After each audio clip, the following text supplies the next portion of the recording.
Deputy CM Raghuramakrishnaraju ఆకివీడ్లో రెండు వర్గాల మధ్య చిచ్చు పెడుతున్నారంటూ మండిపడ్డారు.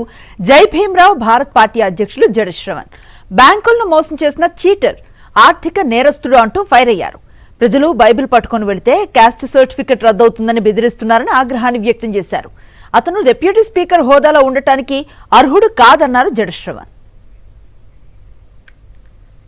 రఘురామకృష్ణరాజు గారు గౌరవనీయులైనటువంటి ఈ రాష్ట్రానికి సంబంధించినటువంటి అత్యున్నతమైనటువంటి డిప్యూటీ స్పీకర్ హోదాలో కూర్చొని చట్టాలు తయారు చేసేటువంటి ఎమ్మెల్యేలని నువ్వు మాట్లాడద్దు, నువ్వు మాట్లాడు, నువ్వు కూర్చో, నువ్వు మాట్లాడు, ముఖ్యమంత్రి గారు మీరు మాట్లాడండి అని చెప్పగలిగినటువంటి ఒక అత్యున్నతమైనటువంటి అధికారం ఉన్నటువంటి రఘురామకృష్ణరాజు అనేటువంటి ఒక వ్యక్తి ఈ ఎఫ్ఐఆర్లో ఎవరిచ్చారు? FIR chief manager Punjab national bank, ఇది న్యూఢిల్లీ శాఖ వాళ్ళు ఇచ్చారు.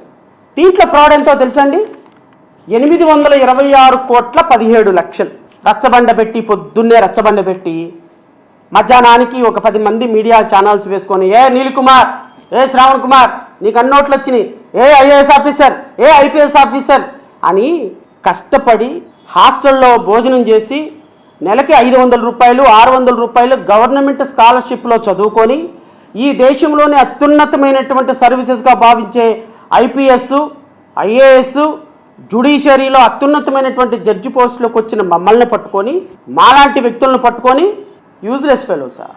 యూజ్లెస్ ఫెలోస్ ఎవరు? యూజ్లెస్ ఫెలోస్ రఘురామకృష్ణరాజు గారు.